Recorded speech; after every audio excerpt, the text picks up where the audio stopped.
Welcome everyone to our information session for the Columbia Climate School Pre-College Summer 2023 programs. My name is Laurel Zyma Sheehy, and I am the program manager of the non-degree K-12 and continuing education programs. So today we're just going to learn all about our offerings this summer for high school students that are being offered by the Columbia Climate School in partnership with Putney Student Travel. A little bit about the logistics for today. We're using Zoom webinar, so the chat function has been disabled, but if you have any questions, we encourage you to type them in the Q&A button. We actually have some staff here with us today that are going to be monitoring the Q&A throughout this presentation, so as soon as a question arises, feel free to pop it in and we will address it at the end of the webinar. The format of today's session, we're going to do a brief introduction of our organizations behind these summer program efforts. And more importantly, what to expect if you are going to be joining us for the Columbia Climate School in the Green Mountains or the Columbia Climate Corps program, or both this summer.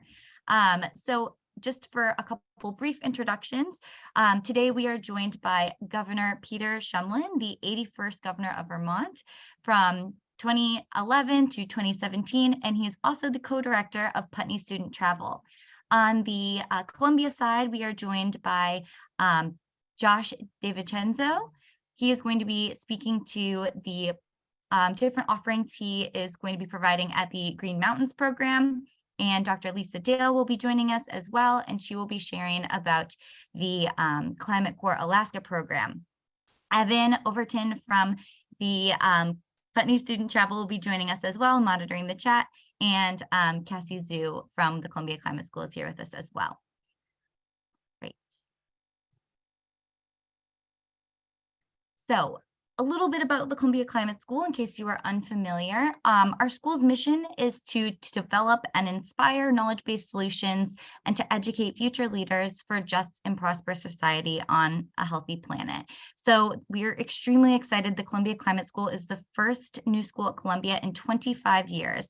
And this school really arose from the need to address climate change as one of the greatest challenges of our lifetime. It's an intergenerational human rights concern. It also hits on social justice concerns as it's disproportionately impacting people that are already severely disadvantaged. So the climate school sees these challenges and recognizes that we need to have complex and innovative solutions that are coordinated around transdisciplinary approaches to address the climate crisis. And so the climate school is doing just that. We are using interdisciplinary research and partnerships, education, innovative technologies, and the sharing of ideas to really focus on having a direct impact on this world in regards to climate challenges. So at the climate school, we have thousands of scientists and staff that are working over 20 different institutes to address climate change and to help inform us in what we can do as global citizens. We're also committed to offering educational opportunities for young people as we recognize they're the next generation of change makers, and young people are essential stakeholders to address the climate crisis.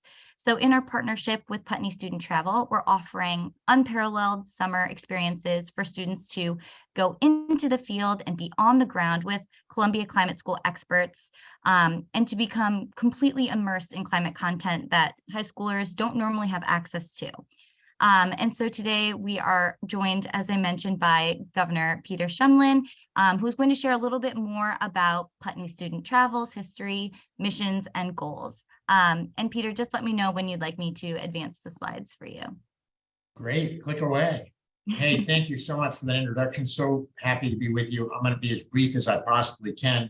Just want to add, I'm always delighted to answer questions about this program. So after this is all over, if you want to call and ask questions about content, living situations, whatever is on your mind that you don't dare ask in a big group, give us a call.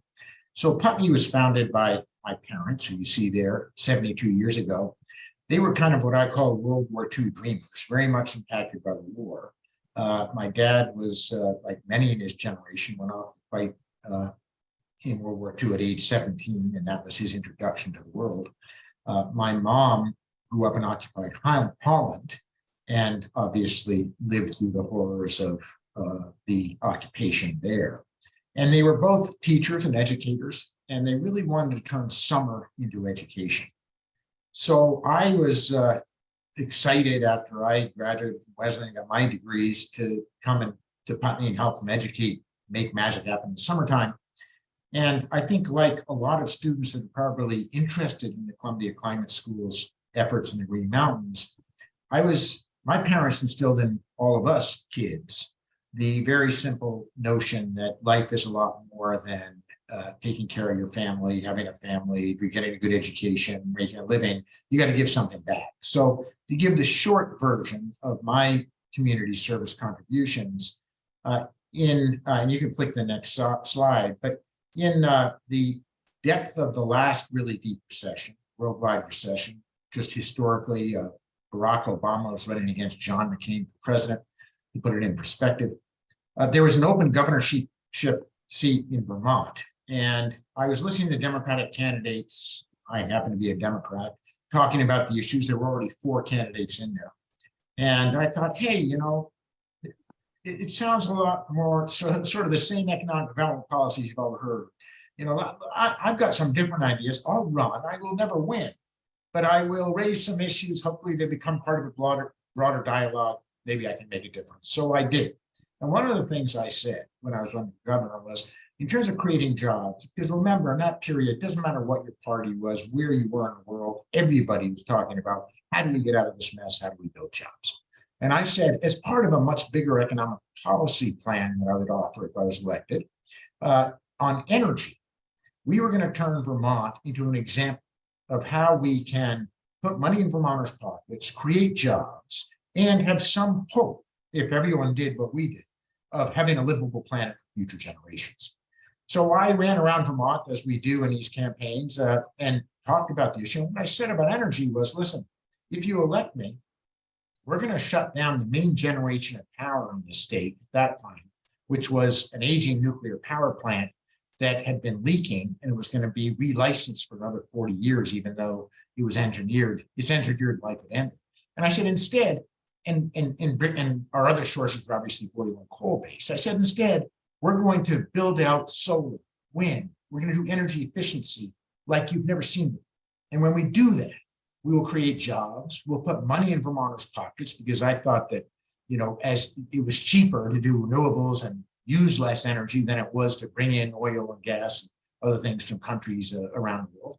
And I said, furthermore, we'll show the planet, will be a small example of how we need to address carbon and the challenges that, of course, the Columbia Climate School was founded upon. So I did, and you can flick to the next slide. But I won't give you all the electoral details, except by very, very slim margins, I became the governor of Vermont, and I served 3 terms with great pleasure. But the first thing I did, and this is a shot of it, was sign a bill into law that implemented the dreams that I'd outlined in terms of energy during the campaign. I'm giving you this long story only to say that while I was governor in that 3-year term period, Vermont became the #1 solar state in America. That's not my interpretation, it's the Union of Concerned Scientists.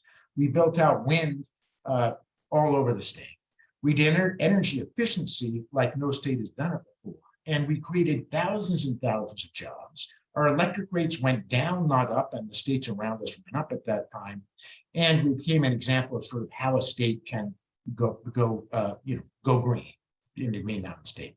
So when Columbia launched this program in the Green Mountains, I think what they were really looking for, and by the way, this is an extraordinary opportunity. I mean, when do high school students get to learn from Columbia committed and educated professors who usually share their knowledge with graduate students, frankly, in an environment where what they were looking for was sort of a laboratory where you can see, as we face the biggest challenge of our time, how we save this planet before it's too late.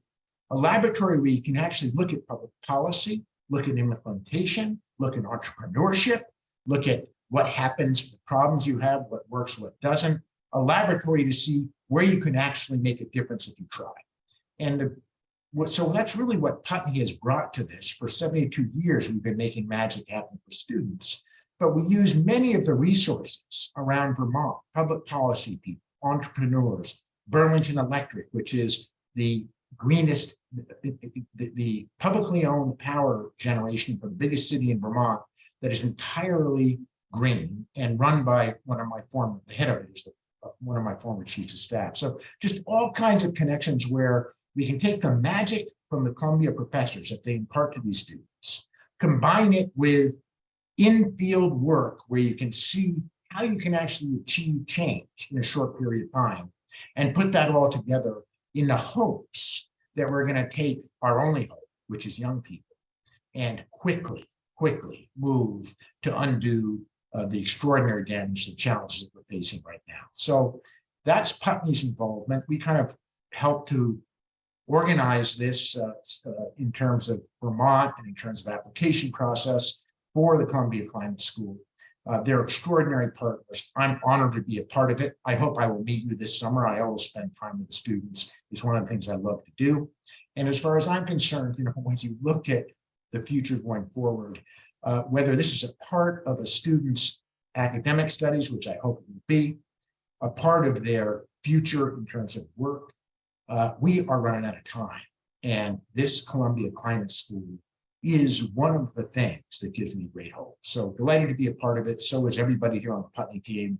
And I'll turn it back over to you for the next slides. But we hope we see you here in the Green Mountain State with Columbia's Climate School this summer, or in the programs that they're going to talk about a bit that are related, where you're out in the field, whether it's in Alaska, Iceland, really looking at how other nations, other people, or in this country are dealing with the challenges that we're facing right now. Thanks so much for having me in. I'll stick around for questions and answers. All right. Thank you so much, Governor Peter. I would like to repeat the sentiments on the side of the Columbia Climate School. We love partnering with Putney Student Travel, and it's been wonderful for the past 3 years. So that really leads right into our first pre-summer or summer pre-college program, which is the Columbia Climate School in the Green Mountains.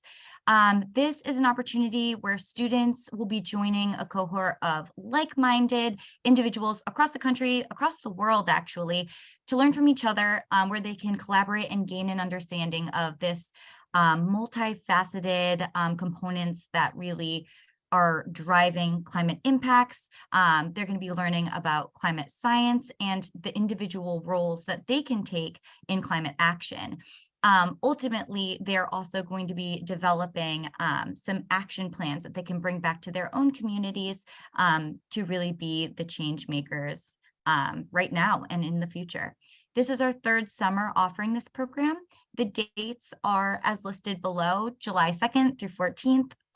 It's a 13-day, 12-night program. The fee that's listed here is all-inclusive, so that covers accommodation, meals, program activities, all the excursions and trips and transportation for this program. And this is really designed for high school students, grade 9 through 12, and motivated rising ninth graders as well. I wanted to share this video from the summer of 2021, so you can hear a little bit from the students directly and the instructors from the Green Mountains program.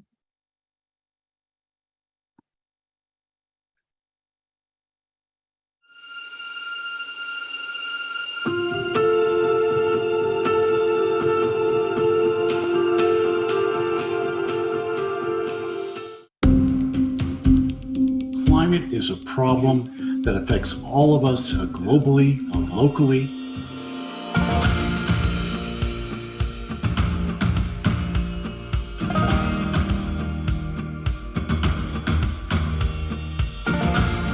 You guys, sometimes you might look at something and be like, there's nothing there. Look hard.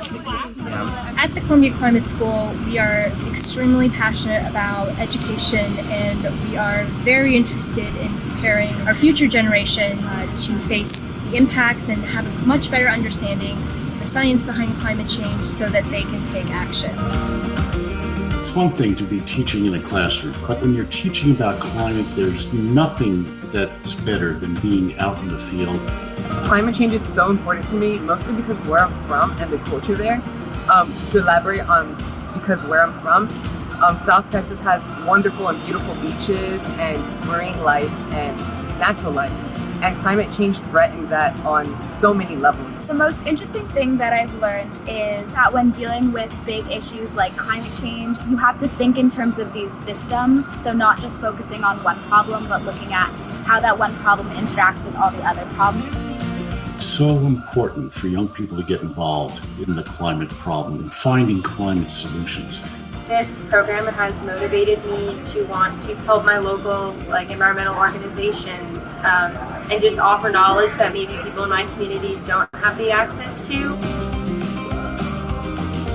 These teenagers are curious, energetic, quite activated by this issue. Some of the ideas that they've had have been something that we've learned a lot from and are really planning to incorporate into our work as well.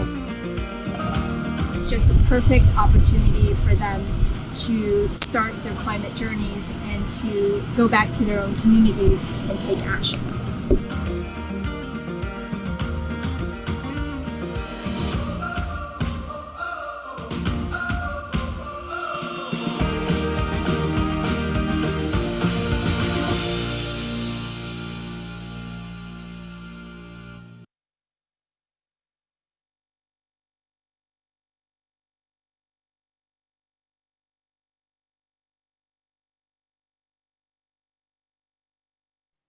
Okay, so that was it's just always really great to hear from the participants themselves of the program. I myself have had the pleasure of being a part of the program since its inception. So this will be my third summer joining the Green Mountains program. And one of my favorite things about this particular opportunity is the bi-directional learning that happens. So everyone is coming in from a variety of different backgrounds. They have different skills and passions, and it really provides this unique opportunity for us all to learn from each other. So students are learning from the Columbia Climate School experts. The experts are learning from the students are learning from each other. It's just a wonderful, rich learning environment that is fostered here during this program.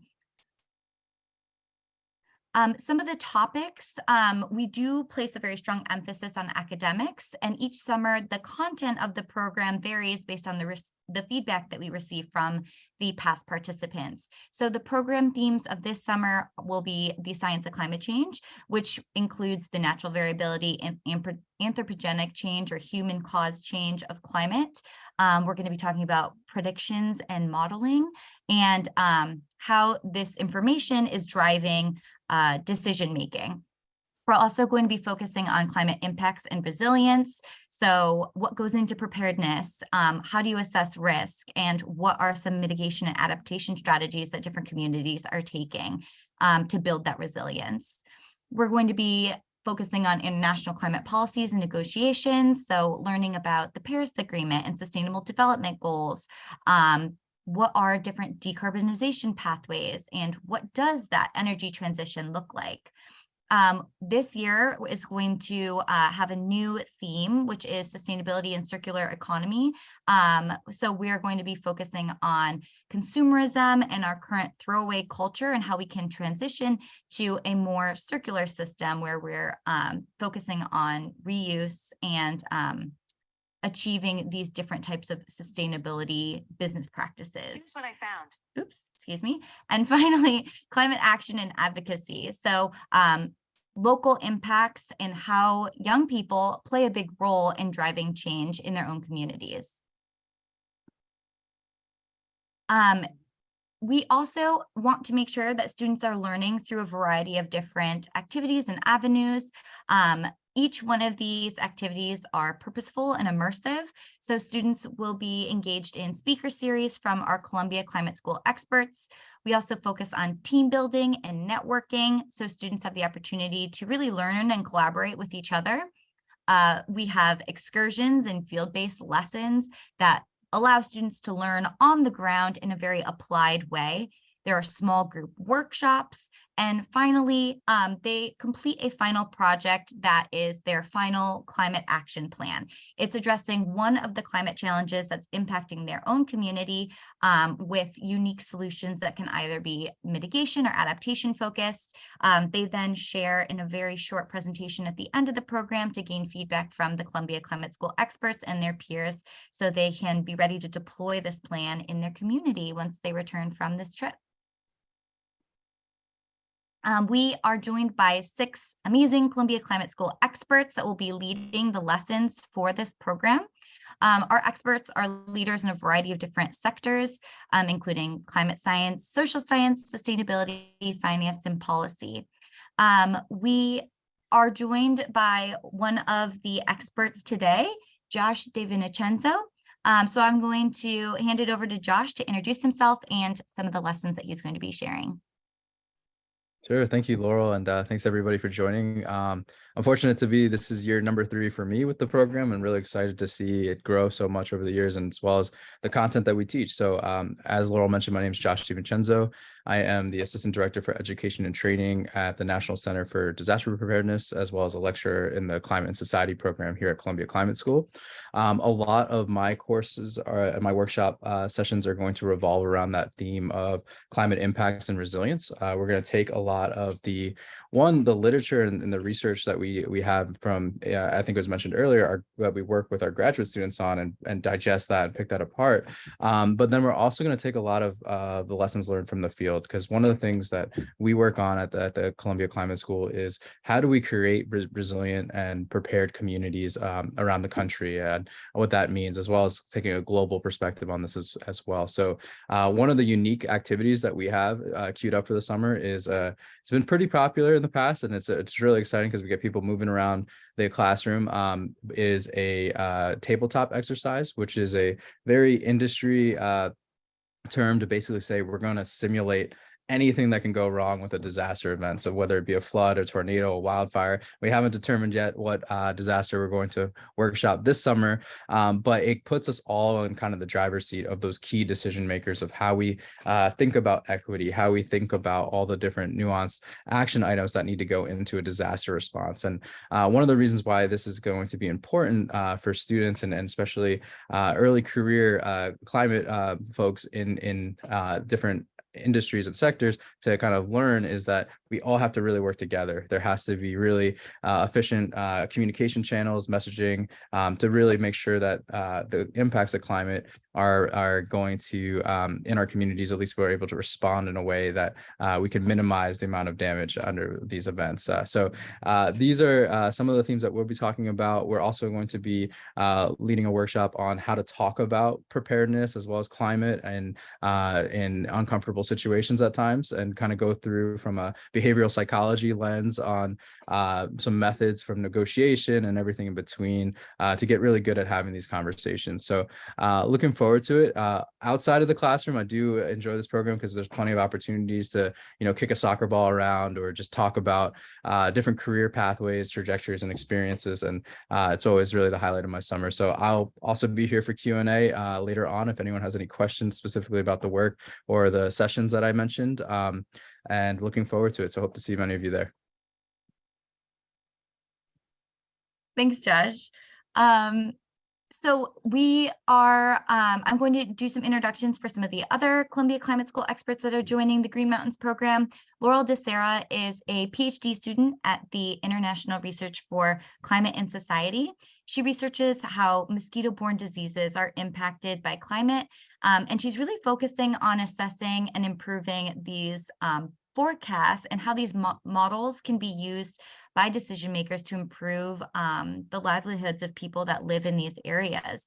So Laurel will be teaching the science of climate change primer, as well as assisting with some other supportive information for the climate modeling lesson. Miriam Nielsen, she's also a PhD student. She has a dual appointment at the Earth and Environmental Sciences at Columbia University and NASA Goddard Institute for Space Studies. So she's really interested in how severe hazards will change under warming, and how people are vulnerable to these different hazards and how ecosystems will change. And so she uses large-scale climate data sets to model simulations of these changes in different areas. So she's going to be leading the climate modeling and predictions lessons. She also creates educational videos about climate change and climate advocacy. So Miriam has some expertise in climate communication as well. Martin is the lead researcher at Columbia Center on Sustainable Investment. So he's going to be leading economic and legal research training and advisory work with the focus on legal policy frameworks that can really help us achieve these climate change mitigation and adaptation goals. In particular, these goals include decarbonization and a just transition to a net zero emissions energy system. So Martin's going to be talking about the Sustainable Development Goals, SDGs, the Paris Agreement, as well as the what this decarbonization pathway looks like. Sandra Goldmark is the Director of Campus Sustainability and Climate Action at Barnard, as well as a Associate Professor of the Professional Practice in Development of Theater at Barnard College. So Sandra has a very unique career pathway. And so you'll have to ask her about that when you join the program this summer. But she is focused on circular economy. She's actually the founder of Fix Up, which uses multidisciplinary approaches to focus on creating innovative solutions to this discard culture that we are a part of, to help people care for what they have, to reduce waste. And I will be joining this summer as well. So I have a background in marine science and sustainability science. So I'm going to be focusing on climate impacts in your own community and what you can do as young people to address them. How do you garner community support around the actions and solutions that you develop, how to deploy these plans, how to track the success of the plans. So I will be helping you with your climate action project and sharing some information about other youth activists around the world.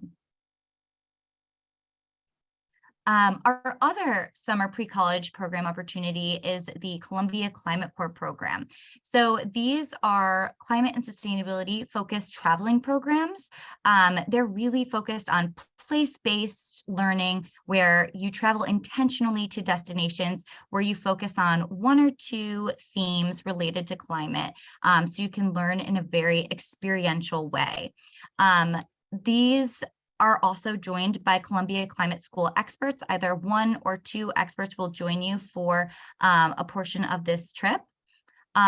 These trips will also have final projects, kind of similar to the Green Mountains program, although the final projects are more related to each of the themes of these trips. So in summer 2023, we're offering 3 opportunities. Alaska, which focuses on climate communications and exploration. This is a 2-week-long experience from July 17th to July 28th. Chile and Peru, which focuses on climate impacts and risk from July 22nd to August 11th. And Iceland, which focuses on carbon capture technologies from July 20th to August 1st. So Alaska and Iceland are 2-week-long programs, and the Chile-Peru opportunity is a 3-week-long program. Again, these are for high school students and motivated rising 9th graders, and the fee is all-inclusive, similar to the Green Mountains program. It covers accommodations, meals, travel, activity, etc. So first, I wanted to focus on the Alaska program that focuses on climate communications and exploration. Climate change is disproportionately impacting the Arctic. The Arctic's actually experiencing some of the most extreme warming on this planet due to climate change. So this is impacting sea ice, glaciers, permafrost, and because their landscape is changing, it's drastically shifting the indigenous community's way of life, which threatens food security and livelihoods. So during this program, students are going to learn directly from a Columbia Climate School expert, Dr. Lisa Dale, who's with us today, about how communities and individuals can really come together and take action on climate change through this communication and collaborative effort. So some really amazing things that students are going to be able to do during this program. They're going to be able to go to Peterson Bay Field Station to really learn about preservation and sustainability initiatives that can be done through education. They're going to learn from Native storytellers from the Alaska Native Heritage Center to learn directly from them about their culture and their way that they interact with their land. You'll also be able to visit glaciers, some of Alaska's many beautiful glaciers and the impacts that climate change is having on them, and hike Denali National Forest. So this program runs for 12 days. And this is the first year that we are offering this Alaska trip. All right, and we are joined by Dr. Lisa Dale tonight. So I would like to hand it over to her to share a little bit about herself and the work that she does and the program. Hi, thanks, Laurel. Yeah, this is really exciting. I've been part of the Putney program in the Green Mountains. So I taught in the Vermont campus a couple of years ago and really loved it. This year, I hope to be part of the program in Alaska, and I really look forward to exploring that landscape. My contributions to this program will cover, I think, 4 main themes that we can address in Alaska. One is climate change adaptation, how our communities in Alaska adapting to this new climate that they now live in, with the risks and the impacts that they're experiencing now and those that are predicted. So we'll take a look at what adaptation might look like and how policies that the government or local communities enact can help them better adapt. The second theme we'll study is public lands, since so much of where we'll be in Alaska is federally managed public lands like national parks, national forests, and wilderness areas. So that's an area I have a lot of experience in and expertise, and so I'll teach the students about how our public land system exists, how we got here, and how it's structured now. And that'll help them really understand kind of the specific challenge facing communities in Alaska and understand the setting a little bit better. The third theme will be about communications, and this one will build on another class I teach at Columbia called Science Communications, where we talk to our students about the importance of sharing their science and their knowledge with a lay audience, with a non-academic audience, and all of the different tools and strategies we have to communicate science. And so we'll dig into some of that content too, as we think about how communities can respond to climate change. And then lastly, I think the fourth theme that we'll really explore is one about climate justice and environmental justice. And Laurel just mentioned that, most of the communities facing the most profound risks from climate change did not enjoy wealth from emitting greenhouse gases like many of other communities have. And so how we can understand the allocation of these costs and benefits across the landscape are questions of environmental justice. And we'll dig into all of those in the beautiful setting of Alaska. I look forward to the trip. Thanks, Lisa. All right, our next Columbia Climate Corps trip is to Chile and Peru, and this focuses on climate impacts and risks. So both of these areas, they play a huge role in renewable energy transition because there's an abundance of materials and minerals in this area that are essential for batteries. But this mining industry can actually have some devastating impacts on the local community if it's not done responsibly. So this can also drive some climate injustice challenges. And in addition, both Chile and Peru are experiencing extreme climate challenges, including water insecurity and melting glaciers. So during this program, students are going to learn from 2 Columbia Climate School experts about how climate change is affecting disasters and extreme events in these areas, as well as some of the solutions that can be employed that are both focused on mitigation and adaptation. So some key things about this program that students will be able to do, they're going to be able to hike the Hanging Glacier outside of Santiago. They're going to take a day trip to visit the Hydrographic and Oceanographic Service of the Navy. And at this center, they're going to be able to learn about disaster risk reduction strategies, tsunami risk, warning systems that are employed in these areas. They're also going to be able to explore a Chilean desert to look at climate impacts and the role of human rights and gender equality in the mining sector of these regions. And of course, hiking the trail to Machu Picchu, getting outside, learning from the environment directly. This is a 3-week-long program, and this is also our first time offering this program. If you are particularly interested in this opportunity, I encourage you all to join us for the January 10th info session, where we will be joined by Antonia Samur, who can share a little bit more about herself directly. But Antonia is she's a staff associate at the National Center for Disaster Preparedness at the Climate School. She has experience working at the interface of climate impacts and human development.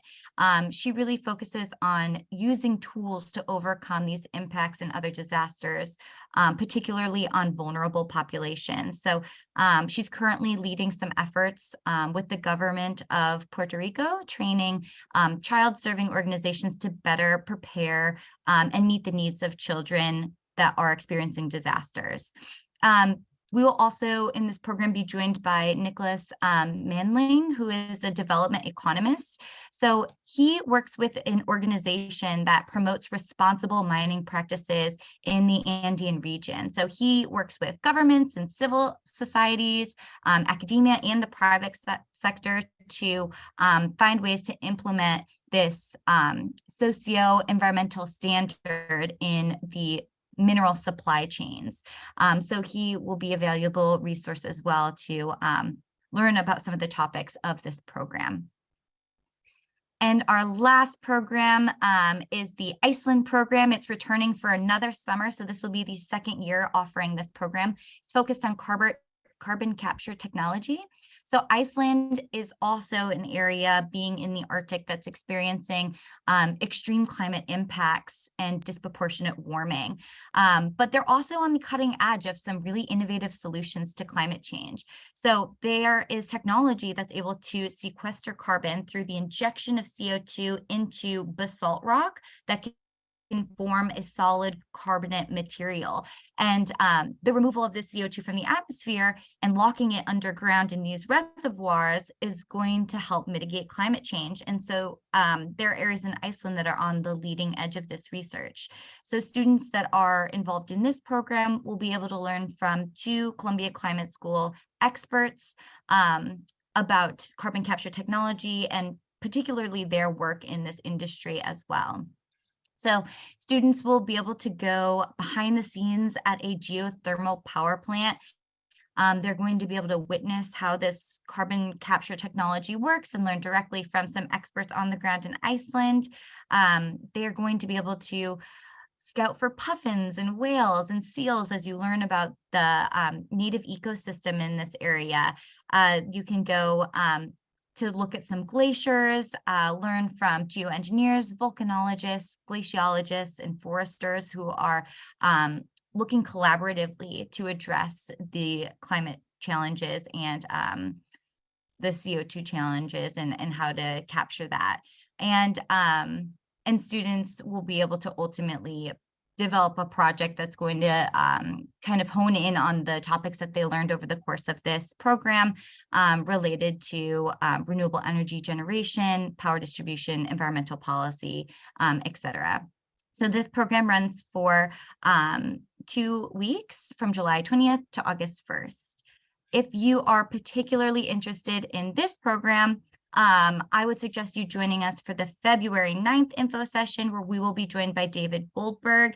He will be able to share a little bit more about his work in the carbon capture space. He is a research professor at Lamont Doherty Earth Observatory. He works with different types of technologies and the cross-disciplinary approaches to achieve climate solutions, one of those being carbon management. And he's been directly involved in different scientific drilling programs related to said carbon management. Claire Nelson will also be joining this trip. She's a postdoc researcher at Lamont Doherty Earth Observatory working with David Goldberg. Her research focuses on specifically the carbon storage in basalt. So the geoengineering strategy that's really going to be playing a role in mitigating climate change by removing climate or CO2 from the atmosphere and storing it underground. So both are fabulous experts that will be able to join on this program. And now I'm going to hand it over to Evan from Putney Student Travel, who's going to be sharing more about program eligibility, applications, and next steps to join our summer programs. Good afternoon, everyone. So I won't take much of your time. Our programs are open to students in grades 9 through 12, but we do accept motivated rising ninth graders. So if you're a student who's in 8th grade this school year, and you'll be graduating from 8th grade going on to high school next year, you would be eligible to participate in a Columbia Climate School program, just knowing that the majority of the participants would likely not be rising ninth graders. One quick note is that if you do apply as a rising ninth grader, once you click on that Apply Now button, it'll autofill certain categories of our drop-down menu that basically say you're a high school student. And if you are a rising ninth grader, you would just continue along with that drop-down selection. It is a selective admissions process, meaning that we do look at the applicant statement and the 2 educator references, which don't have to come from a classroom teacher. They could come from another adult who knows you, whether it's a counselor, a tutor, or a sports coach. Basically, any adult who's not a member of your family, we would accept as an educator reference. We do take a look at the educator references and the applicant statement to make sure that the student is a good fit for the program and is going to have a successful summer. But the large majority of students are accepted. As far as the deposit, the $700 deposit that you put down holds your space in the program. And at that point, your space is held, but your acceptance is pending until we receive those other documents, which would once again be your applicant statement, your 2 educator references, and your signed agreement form, which is to be signed by the student and their parent or guardian. Once we receive all those documents, we're going to take a look at them and make an acceptance decision pretty quickly, within a day or 2, most likely. For that $700 deposit that holds your space, $200 is a non-refundable application fee, and the other $500 goes toward the program fee. Now, if for whatever reason a student is not accepted to the program, then that entire $700 deposit would be returned. Assuming the student's accepted to the program, then the $200 application fee is non-refundable. The other $500 deposit to the program fee can be returned if the student withdraws before March 15th. Which is the date that the remaining balance of the program fee is due. Now, if a student signs up after March 15th, that entire $700 is a non-refundable deposit. There are also scholarships available for this program, both full and partial scholarships that are available for students who reside in the United States and who meet the other requirements of the program, being 9th through 12th graders, but there are also financial eligibility requirements that are detailed on that applications and scholarships page. So just pay close attention to those financial requirements, which are basically based on the combined annual income of your parents or guardians. I think that's pretty much a good overview of our application process. It is a rolling application process, meaning that we do accept applications pretty much up to the date of this program start. But typically by the springtime, February and March is when we typically see our enrollment start to fill up. So if you are interested in the program, we would highly recommend to get your application in before February or March. Thank you all for being here tonight. We're definitely available for any questions about the application process. And if you have any questions after tonight, feel free to give us a call here at Putney Student Travel and either ask for Evan or Julian, and we'd be happy to answer any questions you might have. Thank you very much. Thank you so much, Evan. both of these slides are rich with information, but I also included the link to the application and scholarships webpage to learn more, really digest some of this information, and to find the links to apply. So that concludes our session today. I just want to say that we're so excited that you're interested in joining us this summer for either our Green Mountains or our Climate Corps programs. These are extremely unique opportunities for your students in that our summer programs, students get to work directly with Columbia Climate School experts. They're not adjuncts, they are people that are on the ground doing research. They're applying this research for solutions, and students are going to be able to network and have one-on-one time with all of these experts, and continue that conversation into the future as they go to college or start down their own career paths. And so if you do have any questions, I do want to encourage everyone to use the chat. The Q&A button, and we can answer them live or type in some answers. Oh, I see we have a question. So the question is, what are some good prerequisite courses, math and science levels, for either of our programs?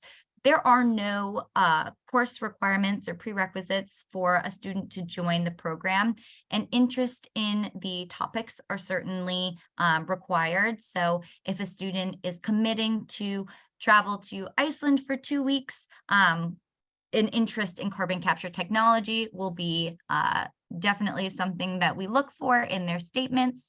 But in terms of actual content courses, they don't need to come in with any course requirements. All of our experts are going to provide a lot of background information. So no matter where students are coming from with their education, they will be able to learn together. Can I just add something very quickly there? Yeah. Because that was a great answer. And the other thing I would add is we occasionally have students inquire to this program who are interested in debating whether or not climate change is happening, and that's why they want to focus on the program. Just want to say that's not how we spend our time on this program. You know, we understand and agree that climate change is the biggest challenge that humankind is facing. We feel we don't have time to debate whether or not. So it's not a program to come to if you're sort of wondering whether or not, or if you want to debate whether or not. It's a program to come to if you're passionate about finding ways to help us solve this challenge and dig into it in your future. Yes, thank you. That is absolutely correct. We're focused on student empowerment and solutions, and so they're going to be provided with the knowledge and tools to bring these solutions to light for their own community and the world community, as they're the next generation of change makers. There are also some questions that have been answered individually, but if anyone else has any questions for either Dr. Lisa Dale, Josh DeVincenzo, or Governor Peter Shumlin, I would encourage them now. All of our programs, so the question that we have here is, which programs are available for international high school students to apply for? We take students from anywhere in the world. So international students are welcome to apply for either our Columbia Climate School in the Green Mountains or our Columbia Climate Corps programs. However, our scholarships are for US-based students. And what is the maximum amount of people for the Climate Corps program, and are these firm limits? Yes, so each program has specific number of students that they can take depending on the program, but it ranges 16 to 18 students. And these are firm limits. We keep intentionally our travel programs small, so there is a very intimate learning environment, as well as a lot of opportunity for each of the students to have that direct interaction with our experts that are joining on the trip. So if you have a student that's interested in one particular program, as Evan said, the applications are on a rolling basis, so we really encourage you to apply sooner than later to ensure you have that spot.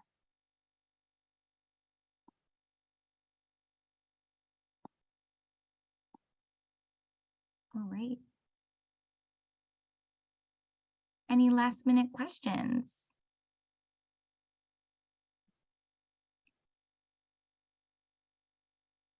Well, thank you so much for joining us tonight to learn a little bit more about our summer programs. We do have a couple other info sessions coming up. So if you particularly would like to hear from an expert of a different program, I suggest you go on our info session page and you can see when each of these experts are joining us. If you have any questions, feel free to email us. I'm putting the email in the chat right now. And the recording will also be on this website, on our pre-college summer program website, if you would like to reference it back for anything. And thank you for our experts for joining us. It was wonderful to hear from you and to learn about your work. Thanks for being such a great moderator and an information provider. Great to see you all. Thanks, everybody. Bye, everyone.